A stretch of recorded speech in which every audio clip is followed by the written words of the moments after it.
that shit rock out a little bit.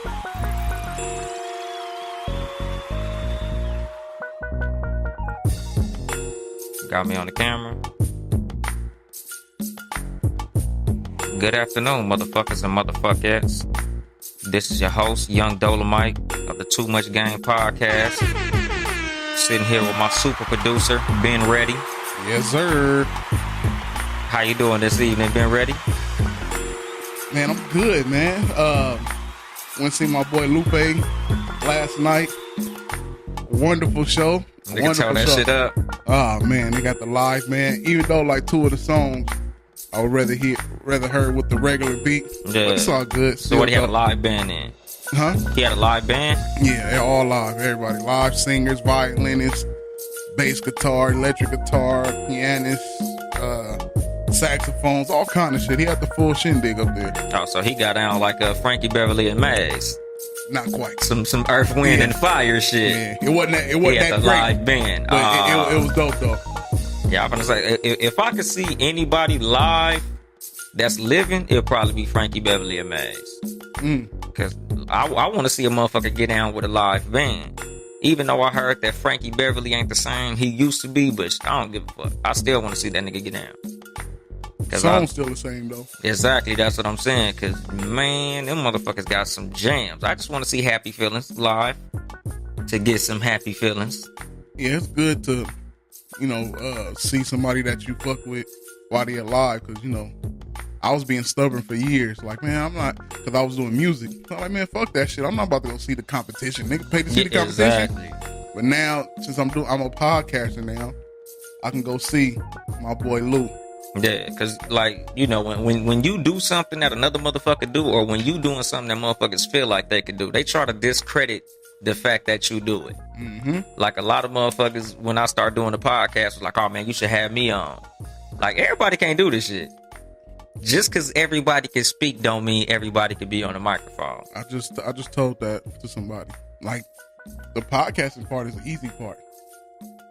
The business part and trying to get that shit out there is hard. But podcasting is not just sitting here chopping it up. You got to have structure, and you got to be entertaining. Your personality not going to win the podcast. You're not going to just sit here and just be yourself without structure. You know what I'm saying? And a lot of times when you get in front of this microphone, nigga, it's different. Like, I feel like I'm an entertaining motherfucker. I'm good at speaking, nigga. I'm a professional shit talker. But, nigga, the first couple times I got on the mic, nigga, I was shooketh. Nigga, I was scared. And I ain't gonna front, nigga. Like, I was, like, nervous. Like, goddamn, nigga. Only thing different from me talking shit to you with a microphone and not is this little black motherfucker in front of me. And I was scared, nigga. Well, that's because, you're going to have thousands and millions of people listening and you don't, it's normal. You know what I'm saying? You just got your feet wet. Exactly. When you smash your first chick, you didn't go in there like, nigga, I'm about to just knock this motherfucker all the way back. Man, nigga, I thought I was. And 2 minutes later, I was like, it wasn't as easy as I thought it was going to be. Nigga, I gave her a strong 89 seconds. Nigga. After that, I was like, yeah, nigga. You gave her that EP. Yeah, nigga. Not the album. Man, nigga, I gave her ass a skit. It wasn't even an EP, nigga. It wasn't even a whole track. Nigga, she got an intro to an EP. You gave her the interlude? Yeah, nigga, the bass didn't even drop, nigga, before I dropped my bass. Nigga, it was game over, my nigga. Like, once the shit started feeling good, I was like, ooh, that's new? What's that? And it was over with. But yeah, this episode is entitled Leverage. Mm-hmm. A lot of situations that you go into in life, if you understood the leverage that you have, you'll be able to maneuver a lot better through life. Like, I got this idea when I just woke up in the morning and shit, because I really didn't have a show. All week, I was like, I don't know what the fuck I'm finna talk about. Like, I feel like I set the bar kind of high, episode 1 and shit. 2, I thought, But, I'm like, fuck, nigga, I got to find a way to get back up to what I was. And, nigga, this whole week, it was like a slow news week. Like, it wasn't really shit happening that I really gave a fuck about. And I never want to get on this microphone and be talking, and it's something that I don't give a fuck about. If I don't care, I don't want to talk about it. Like, but I love basketball. Like I'm passionate about basketball, you know. And I was watching the Zion Williamson situation play out. You saw the shit, right? When a nigga tried to bust a little fake spin move and a nigga shoe exploded. Yo, that was nuts. Yeah, and it was like, you know, motherfuckers looking at it like, you know, it's a L. But to me, I'm like, nigga, you look at the bright side, that nigga price went up. Like, as far as the injury goes, you know, he hurt himself a little bit, but he's coming back. So, you know, that's nothing. That's a push. But as far as like, he busted out of his fucking shoe. Mm-hmm. So now, as far as Nike is really gonna have to look out when it comes time for him to become a professional, y'all niggas gonna have to throw him some bread to get him to sign. Cause he like, nigga, I know I already bust out of one of y'all shoes. Why the fuck you think I want another Nike shoe and I done already exploded one of them motherfuckers? What can Adidas offer me? You know, I'm like, that's leverage. He now has the leverage to negotiate something that he would not have if he had not busted out of that motherfucking shoe. Even though his talent is leverage.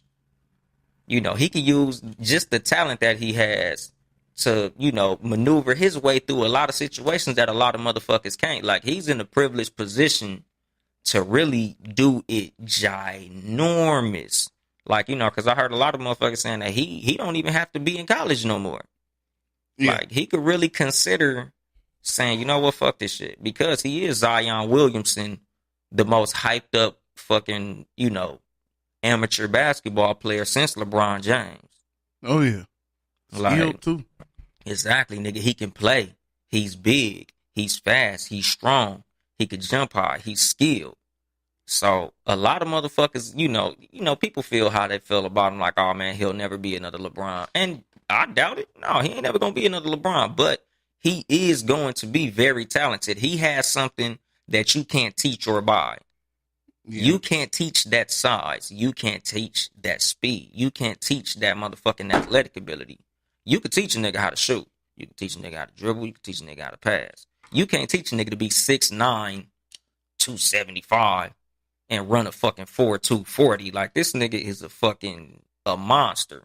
Yeah. He really is like built crazy. Like, he will be a for sure problem in the NBA. Exactly, my nigga. Barring a freak injury, this nigga is going to make big noise in the league. So it's like, I hope that he gets under the right motherfuckers to help him understand the power that he has in the fact that he has that ability, which again is the word of the day, leverage.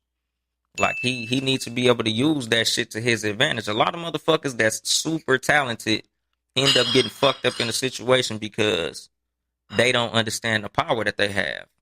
Like, the reason the NFL is fucked up and these niggas ain't got guaranteed contracts is because they don't understand the fact that it's the players that hold the power.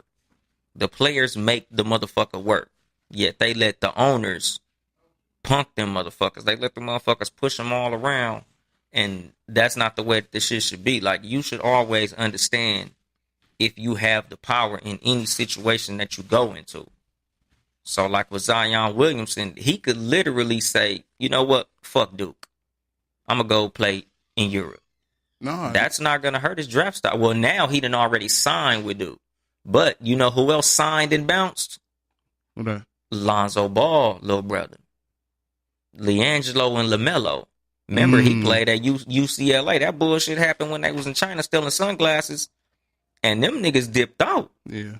Them niggas bounced out and, hit Lithuania. Zion could do that.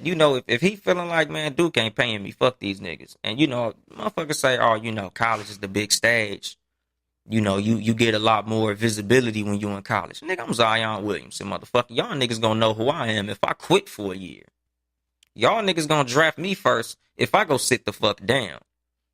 So he can go get the bag and then come back and get the bigger bag next year in the NBA. Who was my nigga that did it from out here? Little short nigga. You saying he went out of the country? Brandon. he went to Oak Hill, but then he went and played overseas for a year, and then he came to the league. I think he out the league right now. Oh, I know what you're talking about. Um, I can't really remember his name right yeah, now. but I know what you're talking basically, about. it's been done. Oh yeah. If you have the talent to go play overseas and beast out there, you're gonna come back and still get that same bag that you'd have got if you'd have played college. You don't have to go to college and work for free. Slavery. Yes, that's exactly what it's called, cousin Pooh. Slavery. Like, nigga, you working for free. You busting your ass for a motherfucker that's not giving you shit. And I get the fact that, it could be more visibility. But if I'm Zion Williamson as opposed to everybody else, I don't need that visibility because I have it already. That nigga had that visibility since he was banging on niggas on YouTube. So he don't need motherfuckers to tell him, oh, well, if you play at Duke, you'll get put in front of these eyes and all of this type of shit. No, nigga, you don't need Duke. You don't need none of these niggas. He can go to the G League and get paid right now because he has all of the power. He holds all of the cards. The fact that he's that visible, he don't need these motherfuckers. And not to mention that they just changed the rules in NBA that you don't have to go to college no more. 18. Exactly. So when you have the type of cachet that he has, you can basically leverage your talent into any situation that you want to. This is why I really hope, and not to compare him to LeBron, but the fact that he has the type of hype LeBron had, I hope that he gets near LeBron or somebody like that to let him understand that, nigga, you have all the power. You need to maneuver as such.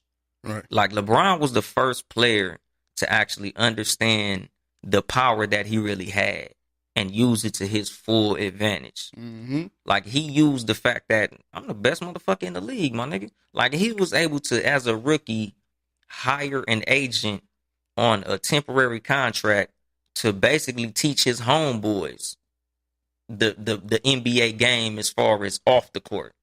Manager, agent, shit like that. Like he put his partners on. Niggas he graduated high school with. And now their names are synonymous, with basketball and entertainment. Like everybody knows who Rich Paul is. Mm-hmm. LeBron's homie. He's representing half of the fucking all-stars in the league right now. And Maverick Carter. You hear those names a lot. Randy Mims is another one of his homeboys that's making noise in the business world. Not as recognizable as, Rich Paul and Maverick Carter, but at the same time, that nigga's a millionaire off his own pockets. And it's all because of what, the foundation that LeBron laid down in their friendship. Right. He put his homeboys in positions to make their own moves. Like, he used his leverage to make 4 other motherfuckers rich. Not to mention the countless motherfuckers whose names that we don't know. Mm-hmm. Like, nigga, LeBron, he could teach Zion Williamson to make these same types of power moves. When you understand the power that you have, you can make power moves. And it's all leverage. Like, that's the reason everybody comparing LeBron and them to the mafia. Because they on some get down or lay down shit. Nigga, you sign with Clutch Sports, you part of the mafia. Nigga, we run the NBA. Nigga, I'm going to get Anthony Davis here whether you motherfuckers like it or not. I'm going to make this happen whether you motherfuckers like it or not. And they hate that shit. Exactly, nigga, because LeBron has taken all the power that he has and he's using it to his advantage. A lot of these athletes, y'all niggas sucking Michael Jordan in them dick because they stayed on the motherfucking plantation. These motherfuckers, they was scared to leave. So you call him a bitch because he bounced out and played with his homies? Like you wouldn't do that same shit at the park? If you and your partners, you dope, your homeboy dope, and he dope, y'all niggas get bounced off the court, nigga, fuck that. We all gonna play together and we gonna wear these niggas out. LeBron just took his homeboys and went and won a championship. Nigga, what's wrong with that? That shit KD did was some bullshit, though. Oh, my God. That was some bullshit, nigga. We not finna put KD in the same fucking category as that because KD, what he did, that was some hoe shit. That wasn't a power move, nigga. That was a pussy move. Huh. That was some sucker shit. But, LeBron understands the power that he has, and he used it to his advantage. And KD, to an extent, it was some bitch shit, but he said, nigga, I can go wherever the fuck I want, so I'm going to go here. So you gotta commend the motherfucker for knowing the leverage that they have. Because at the end of the day, knowledge is power. But wisdom is knowing that knowledge is powerful because it creates leverage. And leverage is power. Message. Yeah, niggas gonna have to marinate on that one. Y'all motherfuckers might have to rewind that and play that 2 or 3 times so you understand it. But hey, is LeBron going down as the realest nigga in basketball history? most likely. Yeah. You know, there's some real niggas in the league, you know, because in the realest niggas in the league category, that's kind of thick, and it's also contextual because it, you know, like I consider Matt Barnes to be one of the realest niggas in the league. That nigga went and drove 2-3 hours to go beat up Derek Fisher. Mm-hmm. You know, like there's some real niggas. Steven Jackson. I was gonna say Steven Jackson. Yeah, there's some real niggas, man. You know that whole what was that? The Indiana Pacer team. Nigga, the Malice at the Palace. There's a lot of real niggas in that brawl. Jermaine O'Neal. Yeah, it was some real niggas out there socking fans and shit. Like it's some real niggas out there. But as far as LeBron, like when it comes to, you know, the nigga who used his leverage and power the best, nigga, LeBron is head and shoulders above everybody. Yeah. You know, like Jordan got money off of selling shoes and shit, but LeBron got money off of all types of shit. He was able to get the bag while he was still on the court. He was making power moves on the court. LeBron was able to play GM while he was on the court. That nigga was making moves on other niggas' teams while he was a fucking player. Nobody has ever done that. LeBron is more powerful than a lot of team presidents. Nigga, LeBron is making moves that motherfucking GMs can't make. So, nigga, as far as the power that nigga wields, nigga, he is GOAT. It ain't even fucking close, and that's in sports. LeBron is the most powerful athlete ever. Period. Hands down. It ain't even fucking debatable. No other athlete has been able to basically be the team president while he was still on the court or field. Nigga, LeBron got that shit by far. You know, and everything in life is a negotiation. And leverage is what you use to win any negotiation. You know, in any negotiation, the best form of leverage is the ability to walk away. You know, like LeBron has put himself in a position to, you know, like he walked away from Cleveland. You know, when you in a situation, any situation in life, you know, it's pretty much negotiation. You negotiate where you're going to be, what you're going to get, and what you're going to give up. You know, like the way LeBron has been making his moves is like crazy. Mm-hmm. And it's a trip that Donald Trump got books on this shit. You know, one he wrote, which was, you know, it was whatever. You know, it was called The Art of the Deal, which is basically a bunch of negotiation tactics, but he didn't give away no real game. It was kind of like, you know, not really actionables, but more nuance. You know, this is the type of shit you should do, you know, because like, as much as motherfuckers hate Donald Trump, you can learn a lot from him. As stupid as you motherfuckers think he is, he the president and you're not. So that who's smarter? You know, he might not be the most, he might not be the best speaker. He might not sound smart when he talk, but obviously this motherfucker's making moves that niggas can't make. You know, they're like, oh, you know, he got a $1 million loan and that's how he got all his billions. Well, what about all these athletes who go broke? They had hundreds of millions and they're broke. That nigga took a $1 million fucking loan and became a multi-billionaire. You know, and this ain't me, you know, jocking Trump. This is just motherfucking real life shit. You know, you got to learn how to use what you have and flip that shit into something positive. There's niggas who flip $5 into a motherfucking fortune. You know, but you got to understand leverage. You got to understand how to use what you have and turn that shit into something. You know, you can leverage your motherfucking talent, intelligence, you know, capital. Like, cause that's all leverage really is. And that's all life really is. Everything in life is leverage, whether it be a job, a relationship, any fucking thing. Like when you in a relationship situation, you know, it's always compromise. You got to leverage what you have in order to get what she has. I'm intelligent. I have good conversation. I'm a good looking motherfucker. I smell good. I'm going to need some of that pussy. How much of this can I leverage to get some of that pussy about you? You know, when it comes to, you know, a job, these are my talents. This is what I bring to the table.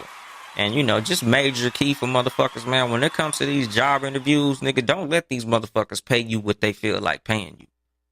You need to negotiate your pay. You need to be like, well, you know, you think you could bump that up a notch? But when it comes to that, it's leverage. What does your resume look like that's going to make them want to pay you what you're asking for?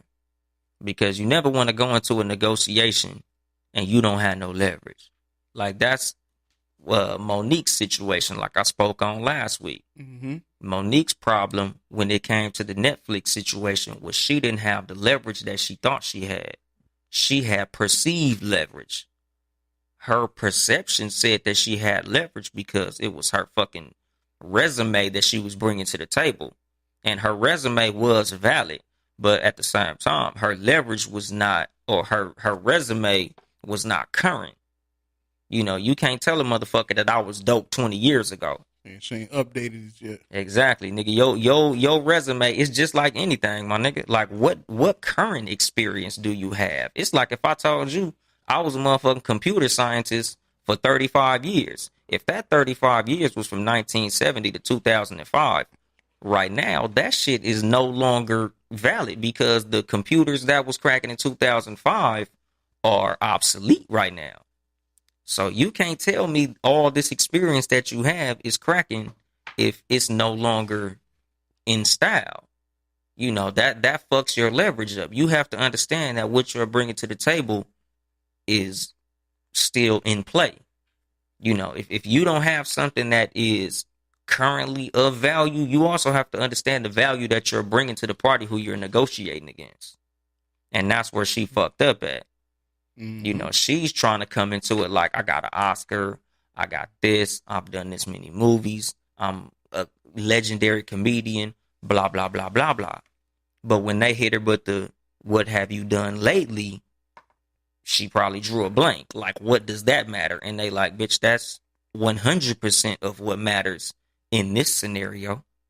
Yeah, because I think she's funnier than the Schumer chick. By far. Amy Schumer's not funny at all, but she's hot. Yeah. That's her leverage. Her leverage is being currently a hot comedian. She has movies in theaters. She's selling out arenas. You know, she's hot. She's not funny, but she's hot. Like I said, it's leverage against perceived leverage. Her leverage is concrete. You can count it. You can see it. Monique's leverage is perceived. It existed at one point, but it's no longer there. That's you know, it's like, you know, just leverage in the physical form. Her pole is a lot longer. You know, Amy Schumer's is like this. She got hella leverage. Monique has leverage, but her pole ain't as long because it's not as current. Right. So she don't got the motherfucking leverage to pull that motherfucking, you know, she couldn't get the fucking deal. You know, and she had the integrity to say, fuck you, which, like I said, in any negotiation, as long as you have the ability to walk away, that is ultimate leverage. Because she was able to not end up in a slave situation where if you don't have the ability to walk away and you don't have the leverage to negotiate something, you put yourself in a position of desperation. And you never want to go into any negotiation from a spot of desperation, because somebody could offer you whatever the fuck they want to offer you because you ain't got no leverage to negotiate. We just had that conversation the other night, Friday night. Exactly. If you don't have leverage, you have to take whatever they offer you. A lot of NFL players don't understand this fucking concept. They don't think they have leverage because the entity that they're negotiating against has capital. But they don't get capital unless you provide your talent. They don't understand the fact that without their talent, there is no capital. They think that, well, if I don't take this capital, I won't be able to display my talent. And it's true to an extent. But at the same time, if these motherfuckers, this weak ass union they got, if they said, look, we gonna have an actual work stoppage, like how the NBA does when they have a lockout every 5 or 10 years, basketball players understand. Oh no, nigga. We know that we make this league work. So if y'all don't give us this, we just ain't gonna play. Replace us. Go ahead and try. But the NFL, them motherfuckers is just gonna play. And that's why the owners fuck them around like that. That's why they don't have guaranteed contracts. Because they don't understand the power that they have. They don't understand that they have leverage. They think, oh shit, if we don't take what they give us, we fucked. No. Walk the fuck away. Have them niggas replace you. Have them niggas replace a 6'9", 300-pound motherfucker that could run a 4.5 40 and shit. Like these big ass offensive linemen and shit. Like, ain't nobody gonna replace y'all. They can't have a motherfucking replacement draft for Le'Veon Bell. They can't replace Tom Brady. Nigga, they can't replace all these motherfucking NFL players that are freaks of fucking nature. So y'all niggas have all the power. Y'all just not using it. And y'all letting a couple of motherfuckers use their power. And it's, making y'all motherfuckers not want to use the power that you have. All the motherfuckers in the NFL have power as a group. One motherfucker can't change nothing. But as a collective, if all y'all motherfuckers said, look, this is what we want, and this is what y'all motherfuckers is gonna do about getting us what we want, y'all can get what y'all want. They don't want to give the NFL players power. Like you have the union. I think Chris Paul is the head of a union with the NBA, and he's an active player. Yeah. They don't have active players that's in the NFL doing it. You know what I'm saying? So they'll have a lot of them are the older guys. You know what I'm saying? And a lot of older dudes from older generations would hate, like, oh, y'all don't, because they didn't make money. Yeah, they don't want to see you getting $100 million if they whole career they got 13 million or some shit. Exactly. Nigga, Tom Brady probably made more in his first season than Joe Montana made in his whole career. Like, I think Joe Montana over his whole career made like 16 million. And right now his quarterback's making that shit in one season. That's nuts. Yeah, nigga. But, they could be making way more. And the fact that these niggas don't have guaranteed contracts is fucking bananas. Like, if you fucking break your damn hip playing football, that's it, buddy. Like in the NBA, if you get hurt, you still get paid. If you retire early, you still get paid. In the NFL, if you get cut, so did your check. And that's some bullshit, nigga. You putting your motherfucking life on the line. Like, these niggas is risking it all. Concussions. They literally risking life and limb. And these motherfuckers' contracts ain't guaranteed. Like, that shit is wild as fuck to me, my nigga. Like, and it's because these motherfuckers as a collective don't understand the leverage that they have. They don't understand the power that they have. And it's, like, I don't know why there's nobody telling these motherfuckers this shit. Like, nigga, y'all niggas got fathers, friends, agents, which, that's a hustle in itself. A lot of y'all motherfuckers with these agents that's letting y'all niggas go broke. Y'all niggas got a manager that's letting you buy 4 Lamborghinis and you ain't even got guaranteed money. You got the wrong motherfuckers around you, man. Like, there's no fucking excuse for a motherfucker to have more than $4 million in your lifetime and go broke. You should die rich. But these niggas like motherfucking $75 million contracts and you go bankrupt. Nigga, what the fuck was you doing? And the fact that, like, it's always a situation where I look at the type of money that the motherfucker got and I look at who's around you. If you're not good with money, you need to hire a motherfucker that is. You have the money to hire an accountant. You have the money to hire, I will hire a motherfucking economist. I would hire somebody who's good with money. And also, you got to vet these motherfuckers because some of these agents put you in with some of these managers that they hire. And that goes back to why LeBron is that nigga. Once again. Exactly. He put his closest homies in that position. that he can trust and been trusting. Don't have to worry about them niggas being broke.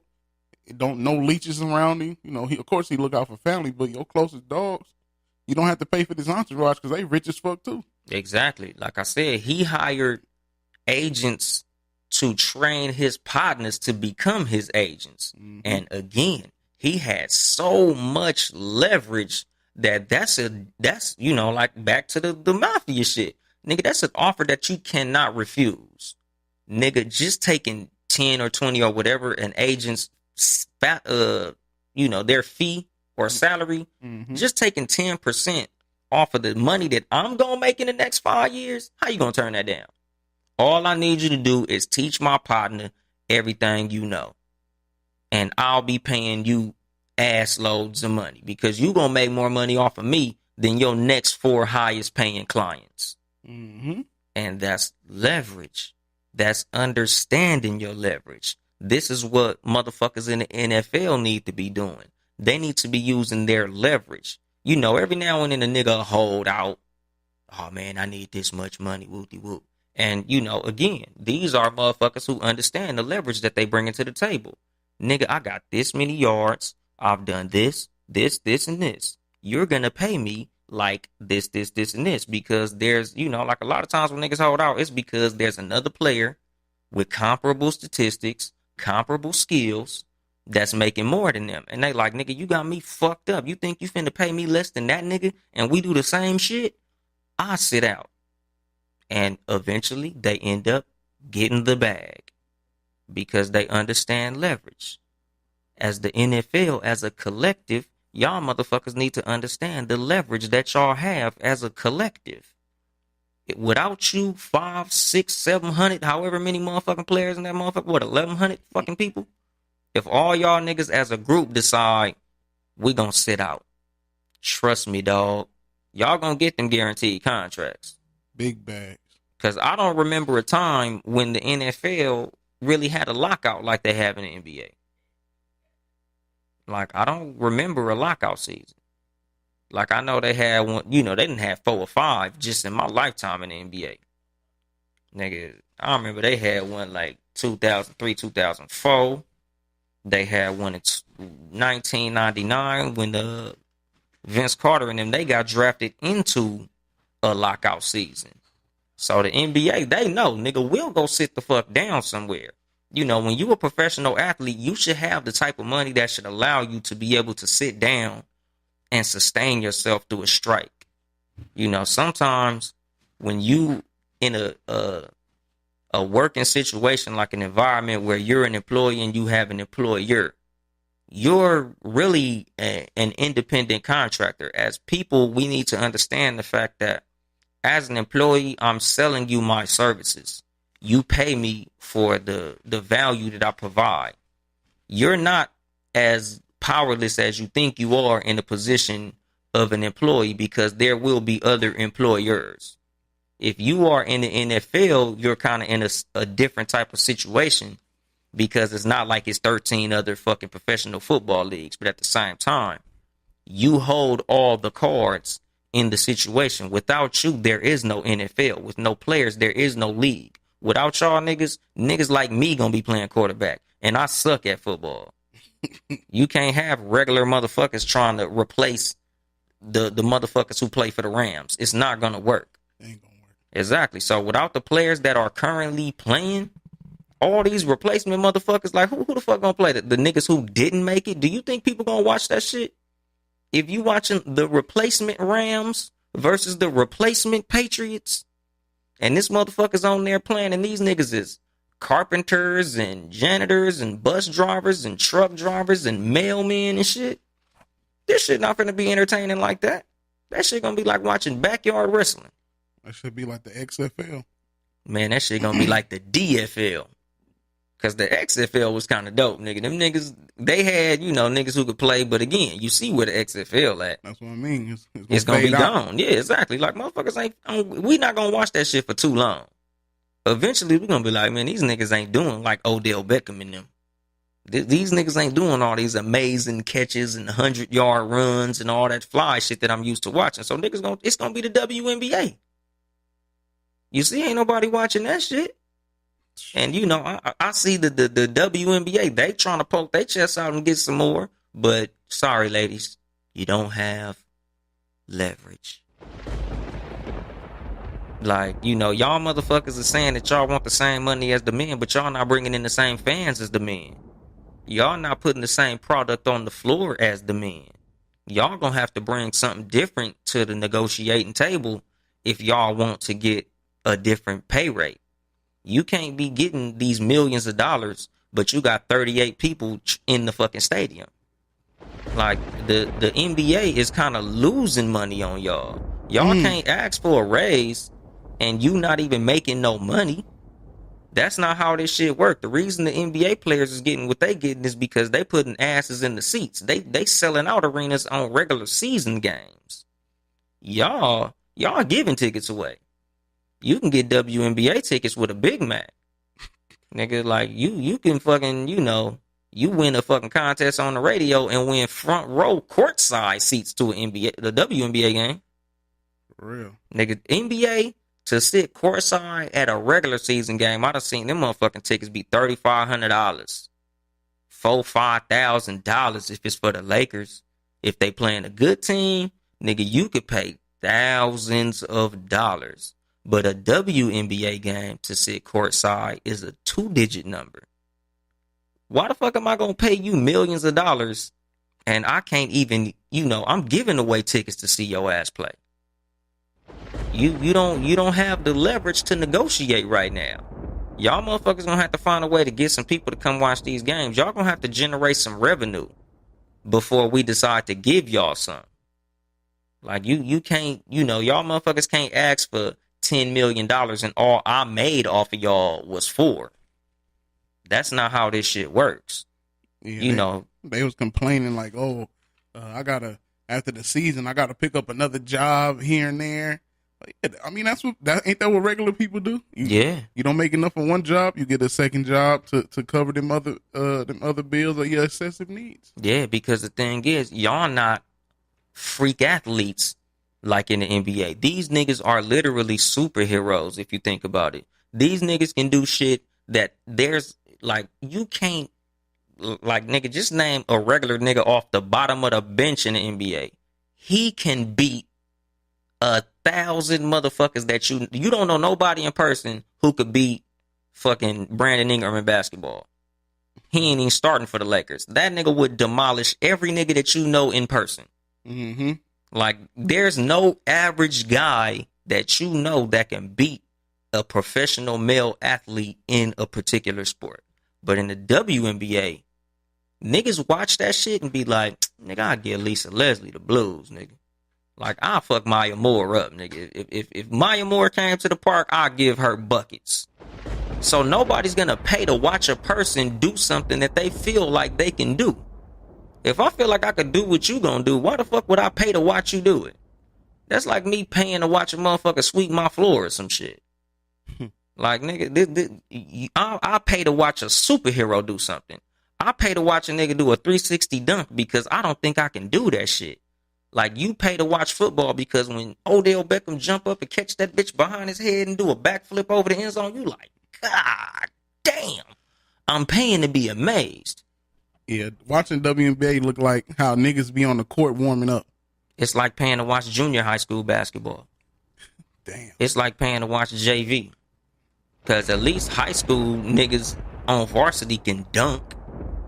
Like, if I'm the WNBA, like, I would do some shit, and this ain't being misogynist, but, like, have you ever watched lingerie football? I'm not even saying this shit like, ooh, them bitches is sexy, but they can play. Have you ever watched it? Like, oh yeah, they be hitting. They be wearing it, like, damn, they can play. Yeah. They got a smaller field, you know. So it's kind of like arena football, where, you know, it's constant contact. It's constant action. The WNBA, man, they should drop that motherfucking goal to like 7.5, 8 feet. I would love to watch Maya Moore pull a windmill on a bitch. Because, you know, like, there's female basketball players who can dunk on a regulation rim. Now, imagine them playing on an 8-foot rim. Imagine Brittany Griner banging out from free throw line. Yeah. Like, I'd watch that. I'd watch even regular women, because I'm not saying that women can't play as well as average men, because ain't none of them finna sit up here and tell me that they can play like Steph Curry or nothing like that. But they are talented basketball players, but they can't provide those wow moments like the men can in any sport. Like, it's not physically in them to do what a LeBron James can do, a Steph Curry can do, a Kevin Durant can do, a Kawhi Leonard. Like, y'all not finna do all that, but y'all can play. So a basketball purist can probably watch y'all play and be entertained. But no, sorry, dog. Y'all, you ain't got it. So you think dropping the court, I mean the hoop a few feet. What is it right now? The 12 feet? 10 feet. Dropping it 2 feet, throwing a little, tighter clothes on the women, get people out. Yeah, I think so. I think so too. And I don't even think it's going, like, I don't even think they need to make a wardrobe change, because a lot of them is straight studs. It's not a lot of sexy women in the WNBA. We ain't watching it for the looks of the ladies. Right. 9 times out of 10, if you a man and you watching WNBA basketball, you're a purist. You love basketball so much, you're willing to watch subpar athletes play it. Like, I'm not hating on them or shitting on them or nothing, but they don't have the talent to garner that type of attention. Mm-hmm. Niggas ain't lining up to go watch WNBA games. Like, nigga, they tickets is like $30, $40 for good seats. And I don't know no nigga that's trying to go and see it. Like, I don't know a nigga like, hey, nigga, let's go to the Sparks game. Nigga, Maya Moore playing. Who? So? Exactly. Like, nigga, the average hardcore basketball fan can't name 10 WNBA players. So for them to try to come and say that they deserve all of this bread, no, you don't. Or let me say, you deserve it. But in life, you don't get what you deserve. You only get what you have the leverage to negotiate. They don't have that. They deserve it. I feel like women as a whole should get whatever a man should get if they do the same job. I'm a feminist. I feel like if a woman does the same job as me, she should get the same pay as me. There's no fucking reason you should pay me more and we do the same shit. But in the WNBA and the NBA, they both play basketball, but men is dunking on niggas.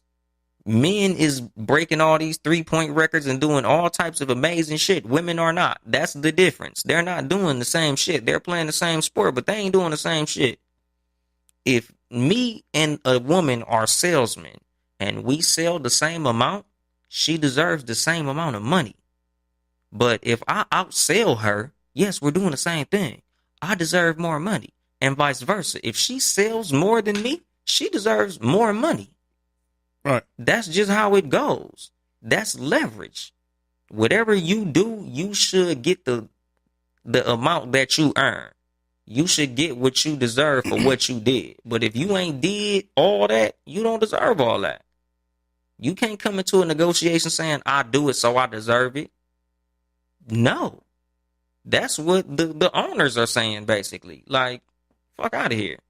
Better take your ass out there and go to Lithuania or some shit, where they paying y'all, because I'm not giving it to you. Sorry. You got to come to the negotiating table with something stronger than I play basketball. Because shit, nigga, I'm sitting at the house like, shit, I play basketball too. Can y'all throw me the bag? And then they take it and make this narrative that, they're just sexist. No, you just don't have what the people want to see. Exactly. You're not putting an exciting product on the court. It ain't even selling out with women. Exactly. But that's what I'm saying. And this is what, if I'm a WNBA player, and this is, again, as a collective, as a group, the WNBA Players Association, y'all should be doing y'all own marketing. Because obviously the league is not going to do it for you. They put enough commercials out there and they realize that those commercials ain't getting what they're supposed to be getting. So y'all motherfuckers need to put your feet on the streets. Y'all need to start going to these schools, going to these, these gymnasiums and catching these girls playing varsity and trying to, get them motherfuckers to, or like, for instance, when I was at Compton High, they would have like a bus that would go to the, like the TV show tapings. Mm-hmm. If I'm a WNBA player, man, I'm like trying to have these girls come to our games like that. Like I'll probably sponsor 2 or 3 of them. Like, hey, y'all, look, I'm gonna give y'all this many tickets for the straight A students or the honor roll girls or the varsity girls team, and y'all come to watch our games, and in turn get motherfuckers to come and try to fill these seats up. Yeah, that would, but taking that route would have people like, oh, that's dope what they doing. I'm gonna go support them now. Exactly. If I seen them taking bus loads of different little kids and girls from less fortunate neighborhoods, like projects and all that, I'd be like, okay, I'm going to WNBA game now. Exactly. Like you got to make whatever you got to use to get the leverage, you got to use it, whether that be your talent, intelligence, skill, or nobility. Mm-hmm. Like, look, this is what we doing, y'all. Come support, come check us out. Come watch these motherfucking games. Like, come see what we got to offer, because we balling too. We doing this too. But y'all motherfuckers can't just come to the table like, we play basketball too. We should get $50 million contracts like them. Because again, you're not doing what they're doing. You're not bringing in what they're bringing in. These niggas is doing all types of wild, crazy shit that people are willing to pay to see. Are people willing to pay to see you? No. And that's the fucking problem. It's just like a motherfucking rapper. If you not selling the records, nigga, I'm not finna throw big fat advance, nigga. What the fuck? What are you bringing to the table? When in any negotiating situation, you got to look at what you bringing to the table, and that is your leverage. If you don't have leverage, come back with some. Go get you some. Mm-hmm. And that's in any situation. If you are trying to get a job, go get your resume up so you can negotiate for more money. Even if you get the job and you start out at this salary, bust your ass, do what you got to do so you can come back to the table like, look, motherfucker, these are the numbers that I'm bringing to the table. This is what I'm doing. This is how long I've been here. This is what I provide that other motherfuckers don't. I need to get paid more. And if you have to bounce, bounce, because you have brought your motherfucking resume up to the point where you have the leverage to go somewhere else and get what you feel like you deserve. And this is my advice to Monique. Fuck what Steve Harvey said. Don't coon. Don't give in. Don't back down. Don't fucking apologize. Go and get the motherfucking bag. Get your motherfucking leverage up and come back to the table with some strong shit. Like I said, man, go do you some shows. Go put together a motherfucking 1 hour special. Pay for that shit out of your pocket. Make that shit fly as fuck to the point where they can't deny you. And they'll offer you that money. Because if you feel like you deserve that money, prove that shit. That's all the fuck you got to do. When it comes to any negotiation, you have to prove the leverage that you have. Or you have to be in a position where you can bring your perceived leverage and make them believe in your perceived leverage. Because sometimes you'll be in a situation with a motherfucker where you're so far beyond them mentally, they just assume you got some shit. Mm-hmm. It's just like poker. You got to have a strong fucking poker face, because poker is a big game of leverage. If I'm looking a certain way and you like, did this nigga just go all in? This nigga must got some shit. That's perceived leverage. And you'll back a nigga down just based on what they think you got. But that's why you got to put yourself in a position to have leverage. You got to put yourself in a position to even have perceived leverage. Because leverage 9 times out of 10 is either talent, capital, intelligence, a product, or a service. And if you don't have either, then you fucking up. You're putting yourself in a position of desperation. It's just like a motherfucker begging you on the street for some money, as opposed to a motherfucker that got some money asking you for some money. 9 times out of 10, you willing to get a motherfucker that got some money, because it seems like the perception of this motherfucker might be able to turn around and do something for me. But a homeless motherfucker, you don't want to give them shit because they can't do shit for you in return. Mm-hmm. I just did that last night when I went out to the Lupe show. It was a dude. Now, it's two guys playing music out there. They had these little some little handmade instruments or whatever. They playing. Now they got the little tip thing open like some New York shit outside or Vegas, whatever. And it's one homeless dude just asking for bread. And I'm like, yo, I'm about to give you bread. You just here asking, and these niggas is actually like doing something working They're for it. providing a service. My point exactly. Exactly, and that's what I'm saying. In order, your leverage is the service you provide, the value that you bring into any negotiation.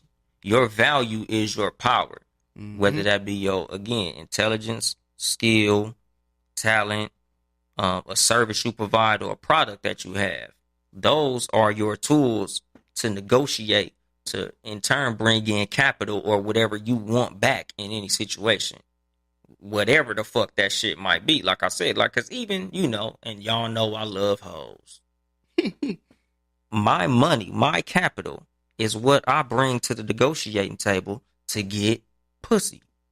I pay you and you give me that service. This is my leverage. My leverage is my capital.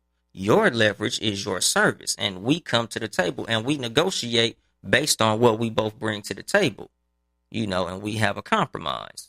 Right. So in any situation that you are in, I brought the whole shit in just because it's funny. I like talking about hoes.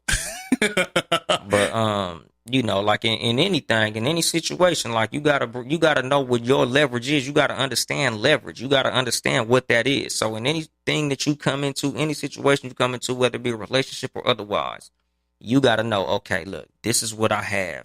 These are my strong points. These are the points that I don't want motherfuckers to know about. But at the same time, you gotta be intelligent enough to know I'm gonna hone in on the strong points so I could get what I want out of this motherfucker. Because in all situations, you got to realize where you're strong at and play to your strengths so you can get what you want out of a motherfucker. And in the NFL and the WNBA, y'all motherfuckers need to work on that. Because the problem is the WNBA wants something with no leverage. The NFL wants something and don't understand their leverage. The NFL has all the leverage in the world and they don't know it. They in the worst position in the WNBA because at least the WNBA is like, nigga, look, we trying to get it. The NFL is just sitting there like, sorry, we just getting kicked in the balls and we just gonna keep on motherfucking playing. Because the WNBA, they was talking about doing a work stoppage and I'm like, don't do that. That shit might stop for life. Exactly. Nigga, y'all motherfuckers ain't gonna have nothing to come back to. Oh, man. But if the NFL did it, nigga, trust me, the bag would follow. Because they got all the fucking power. They just don't understand the power that they have. And, to bring it on back to the red, black, and green, because, I was trying not to make this the Black Power podcast, even though I am a pro-black, American descendant of a slave. I'm a motherfucking black man, so I'm for my people first. I'm not trying to keep the podcast on some black shit, but as the black community, we need to understand the power that we have because we've been getting kicked in our ass because we don't understand the power that we have, slavery included. We didn't understand the fact that we had the numbers. We outnumbered these motherfuckers. We could have took over every plantation, but them motherfuckers had us with, the power of the gun, the power of the mind. The reason that they never wanted to teach us how to read is because they knew that if we got in them motherfucking books, we would understand our leverage. We would understand the power that we had. We would understand that there's strength in numbers. They knew they didn't want us to know that shit. And the sad part is, all them years, they kept us out of books. Now they gave us the books, and we still don't want to read the motherfuckers. And that's where we fuck up at. We don't understand the power that we have. There's some that do, but most obviously don't. Because if we understood the power that we have, there would be no such thing as white privilege. Because at the end of the day, we still create culture. We create cool. There's no motherfucker out here that is bested by no other motherfucker out here. We don't, we could beat these motherfuckers at any goddamn thing. They can't beat us hand to hand, man to man, or mind to mind. But they got us because they learning and we chilling. So, just as advice to close this bitch out, Like, man, we need to really understand leverage. You know, intellect is leverage. An intellectual advantage will trump physical or figurative leverage when the motherfucker that you negotiating with is lacking. You know, you could outsmart a motherfucker into anything. You could come into a motherfucking poker hand with the bullshittest hand in the world. But if the motherfucker you playing against see that you willing to go all in, they'll be convinced that you have power. This motherfucker must have a royal fucking flush in his hand. You know, but that comes with intelligence. That comes with reading. That comes with stepping your motherfucking intellect up. You should always be learning. As the black community, we spend too much time knowing and not enough time learning. Like, nigga, fuck all that. Man, my mama did this shit, so I'm gonna do it like that. Daddy did it like this, so I'm gonna do it like that. Man, get a motherfucking book in your goddamn hand. Fuck TV. I don't even watch the shit. When the motherfucker asks me about a motherfucking TV, I don't know. I don't watch that shit, man. I'm too busy trying to learn. I got motherfucking homeboys who call me all the motherfucking time, man. I don't be having time for that shit. I don't be having time to be on the phone. I'm trying to learn something. If I'm fucking with you and I ain't learning shit, I ain't fucking with you. I don't really like being around niggas who I can't learn or grow from. And this is some shit that, you know, I'm completely digressing from the point of leverage, nigga. This just real nigga shit. Don't be around motherfuckers that ain't helping you grow. You know, you need to be around motherfuckers who you can leverage to push you forward in life.